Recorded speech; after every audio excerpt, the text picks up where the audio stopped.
The darkness of the afterlife is all that awaits you now. May you find more peace in that world than you found in this one. Hello, a podcast about something other than books. I mentioned in a previous episode that I would like to slightly change the format of this podcast. I'm definitely still going to be talking about books. I've got a couple lined up already, actually. But for now, in order to get regular episodes out, I also want to be able to talk about anything I want to, or art or media, hopefully in an interesting way, at least in a way that's interesting to me. And hopefully other people will like it too. So possibly some of you people who tune in because you like books also like to play video games. I don't know, but I do. And this podcast is called The Bibliographer. And in a bibliography, there aren't only books. There are also other types of source, which can include basically any type of media or document. So actually, if you think about it, talking about whatever the hell I want is completely within the remit of this project. Which brings me to the topic of this podcast episode. I'm going to talk about a video game. The reason why is because I think the writing in this video game is worth talking about. And so you see, I did make it link back to literature to ease you into the transition. You're welcome. The next episode is going to be a 5-hour comprehensive history of the Vietnam War from 1945 to 1975, and there's nothing anyone can do to stop. Fallout, a post-nuclear role-playing game, is an apocalyptic role-playing game set in the mid-22nd century. You play as a character named the Vault Dweller. There was a nuclear war in 2077 and the modern world was completely destroyed. The survivors fled to a series of underground vaults which protects them from the fallout of the nuclear bombs. A century later, you, having been born and spent your whole life in a vault, are forced to venture out into the world in order to find a water chip for your vault, which is Vault 13, which helps the water to be recycled and pumped. But there's a time limit. Your vault only has enough water for 150 days. You're sent out with little more than a knife and a sort of smartwatch called the Pip-Boy to aid you into a dangerous, unforgiving wasteland that contains the ruins of the society destroyed a century before.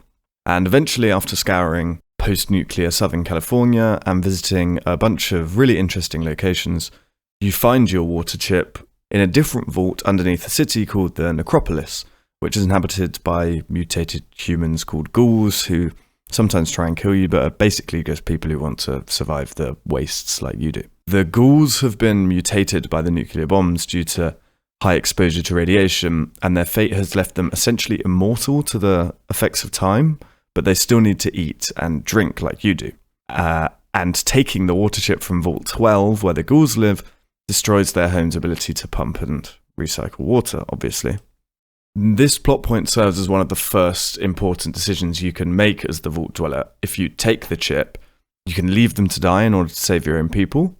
But if you don't want to do this, you can embark on a more dangerous, roundabout and complex quest to find some parts to fix their broken fuel pump, meaning they survive and you get to have your chip and eat it too. And this freedom of choice is really important in Fallout. To complete the main quest, you have to get the water chip from Vault 12. There's no other chip in the game for you to collect. But how you deal with the people who prevent you from finishing your task is totally up to you.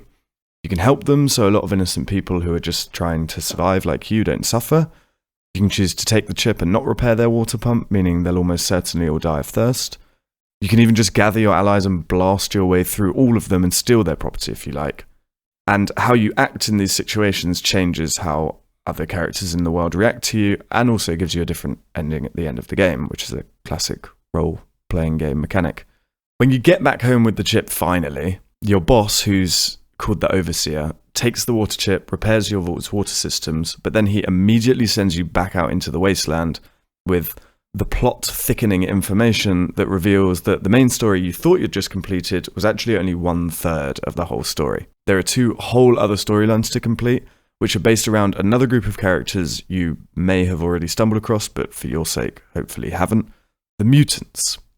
So, mutants are genetically modified humans. They've been injected with a virus called FEV, Forced Evolutionary Virus, which turns normal humans into sort of mini Hulks.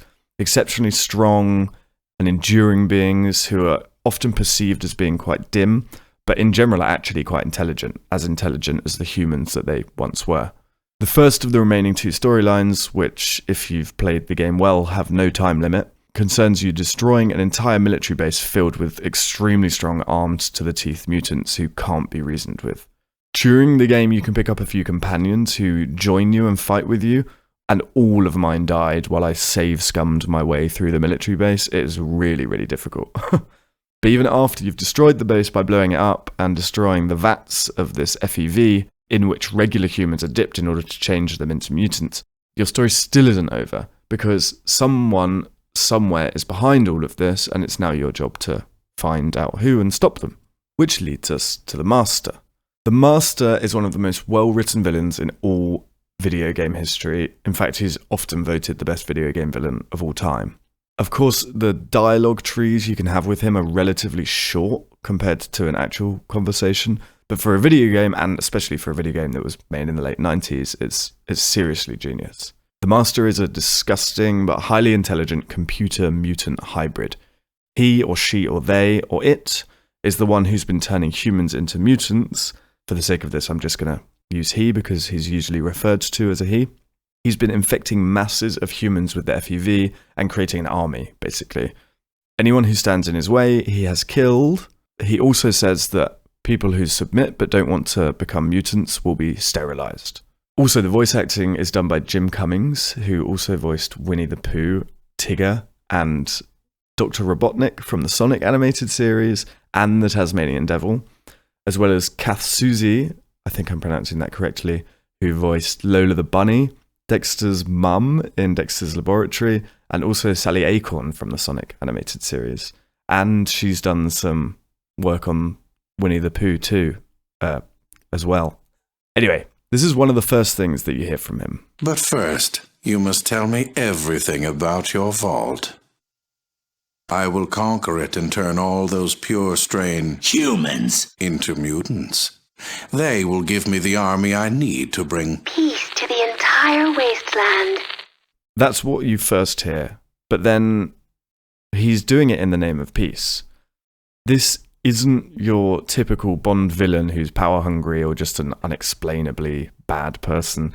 The Master believes that it's the differences between humans, the races, the beliefs, the sects, which create violence. Violence he's witnessed himself and is indeed a product of. After all, humans brought about the destruction of the entire planet. We are all biased, are we not?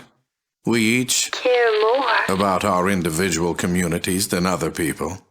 We haven't changed. And I'll tell you something else. We won't change, not unless we are of one people. One race. One. The unity will allow us to move beyond these petty concerns and deal with the major problems at hand. You do want to be a part of that, don't you? Don't! Even now, after civilization has been brought to its knees and the world has been completely wasted, humans are still fighting. And the Master believes the only way to change this is to make sure everyone's the same, with the same beliefs, the same looks, the same culture, and in the process, this will make humans stronger. The unity will bring about the master race. Master! One able to survive, or even Thrive. in the wasteland. As long as there are differences, we will Tear ourselves apart! fighting each other. We need one race, Race. one goal, Goal! one people to move forward to our destiny. And what about those innocent humans who he plans to kill? What if people refuse to become mutants? Will he just go ahead and commit genocide on the whole human race? All that, Resist! yes, and all those that are required for the Unity. as well. The remainder will be allowed to live out their days, but under unity. Control! And protection. But none shall breed, for they will be the last of their race. Yes and no. He won't kill them directly unless they resist, but he is still fascistic in his tendencies because they will be sterilized if they don't become his master race.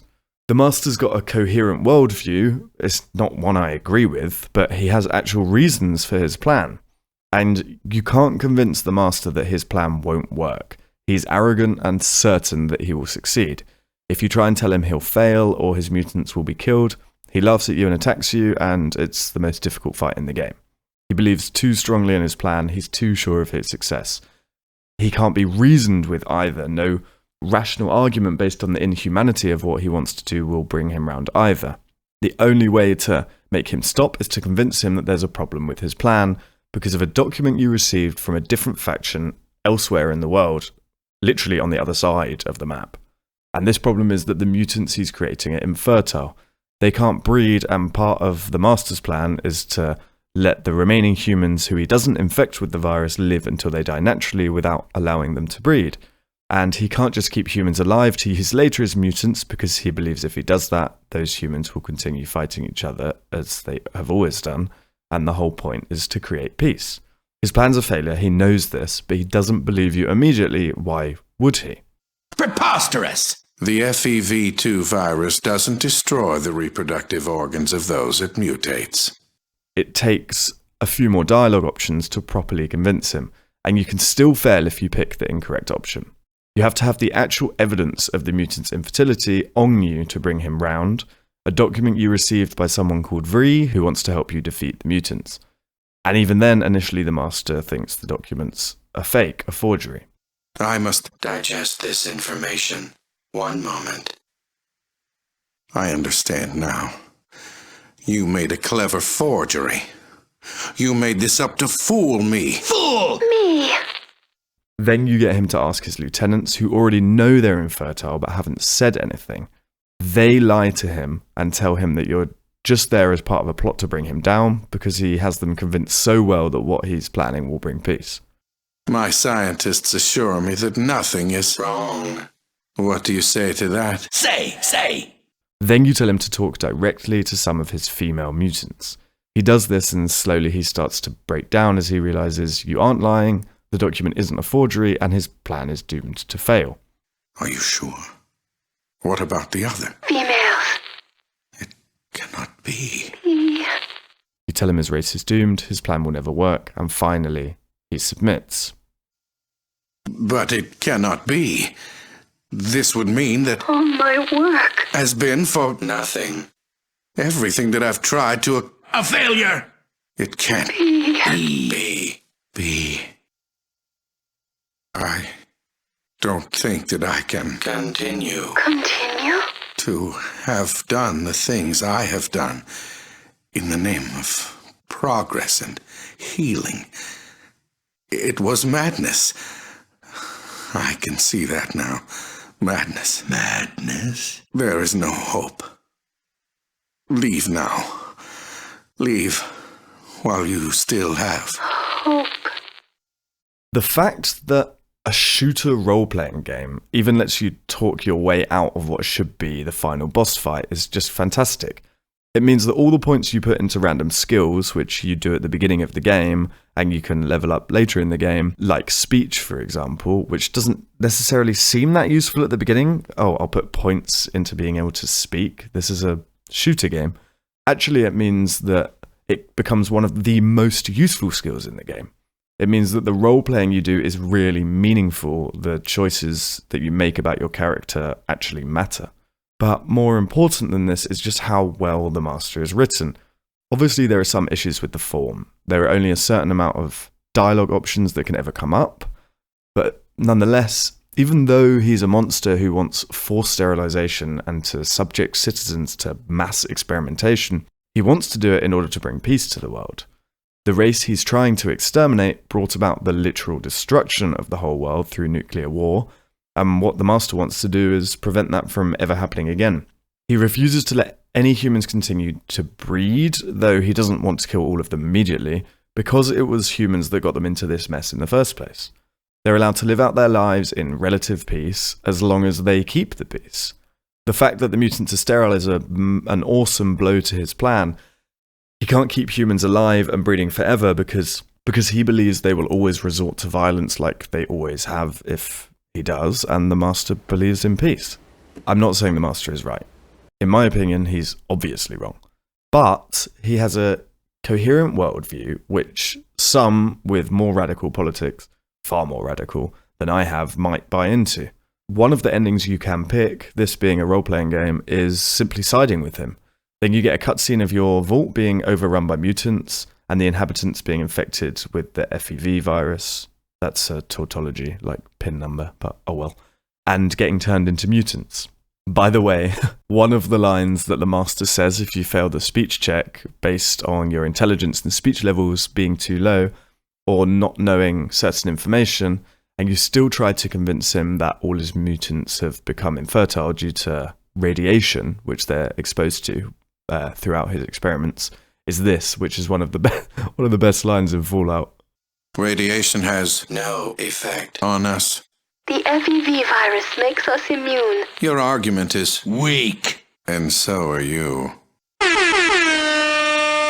And there's so much good writing in Fallout. I'll link in the description Fallout dialogue files, which you can get on the Fallout wiki, fandom wiki, and there's just so many great lines. There's lots of references to Monty Python, for example, and just lots of absurdity. So aside from the specific writing of the characters, but specifically the master, is the writing of role-playing games in general. So by definition, role-playing games are meant to give you the option of choice, but a lot of games just give you the illusion of choice. The first Fable game, which I really love, by the way, has its alignment options where you can be either good or evil, but the only differences they really make are how your character looks and how people react to you when you walk through town. They're nice touches, but the plot is always the same, and the ending is always the same too. While playing Fallout, I really appreciated how every choice actually feels like it makes a difference, and how if you're strong enough, you could just kill anybody, and the game is mostly still equipped to point you in the direction you need to go if you do so. You can kill everybody, and the game still allows you to finish it. Anyway, the question raised by the possibility of multiple choices and therefore multiple endings is, what do you do about a sequel? There's a YouTuber I really like called HBomberGuy, who, by the way, did a really nice analysis of the first Fallout as well. But he did an in-depth review of Deus Ex Human Revolution, which is another role-playing game. It's meant to be a sim game. And then he talks about how in that game, they took every single possible ending as canon. So the very first Deus Ex had several different endings, 3 or 4.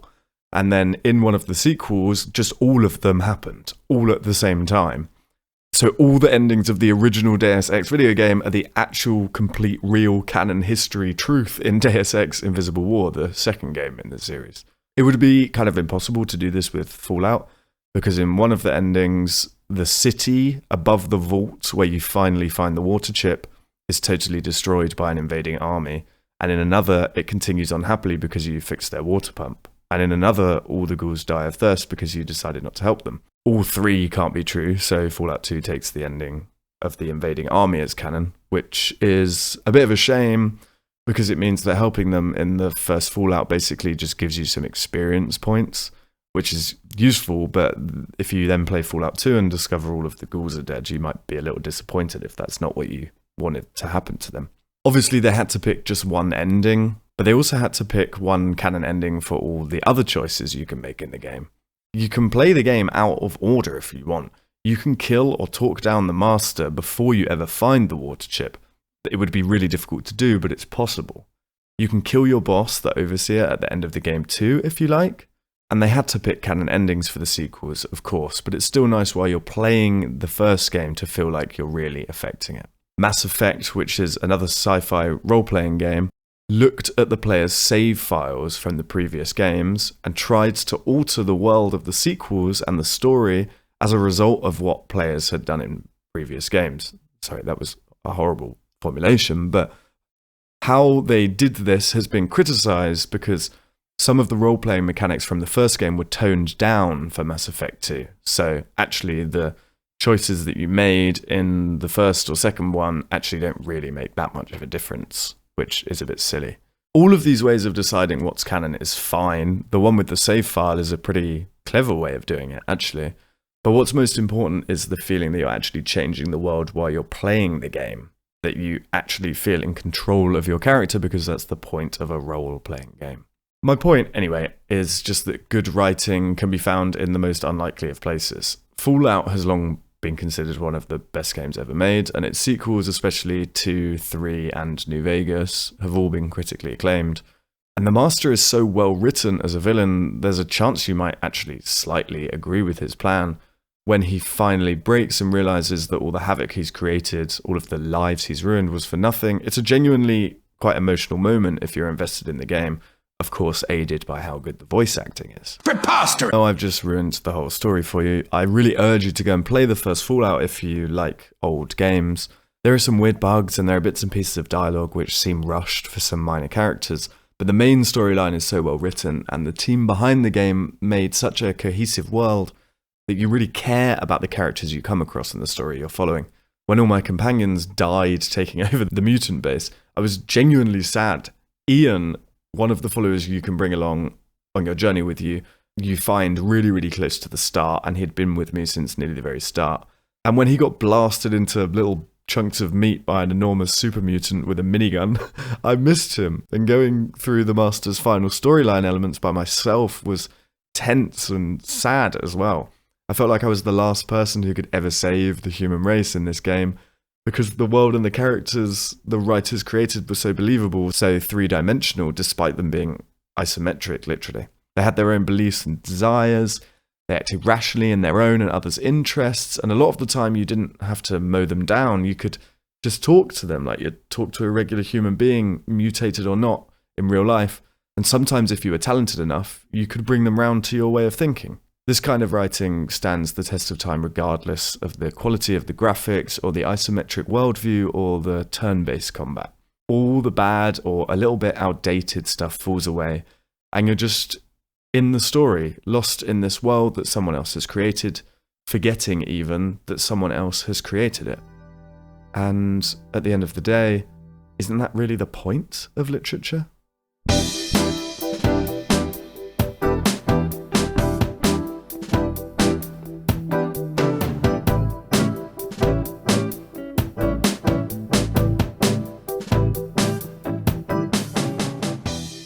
Thanks so much for listening. I know this was a slightly different episode, but it was fun to do. It was fun to go back and revisit Fallout because I played it for the first time over 1.5 years ago, I think. I still think that most of this podcast is probably going to be about books, but I've got some episodes coming up, as I mentioned before, on Scrubs, for example. I want to talk about No Man's Sky as well. That's a game I think that's also quite well written. And I've got some stuff coming up. I haven't written it yet, but I'd like to do a short piece about pigeons and some other things, bits and pieces. But also lots of books. I want to talk about Nights by Elie Wiesel. I want to talk about some of the Ross McDonalds I've been reading. I've now read 10 of 18, so doing well to finish them all by the end of the end of the year. And I finally started reading the newest Ian McEwan, so I'm definitely going to be talking about that once I've finished also. If you enjoyed the episode, you can support me on Patreon. I really appreciate it. It's €2. Just go to patreon.com/JM Alston. That's ALSTON. And I'll see you in the next episode.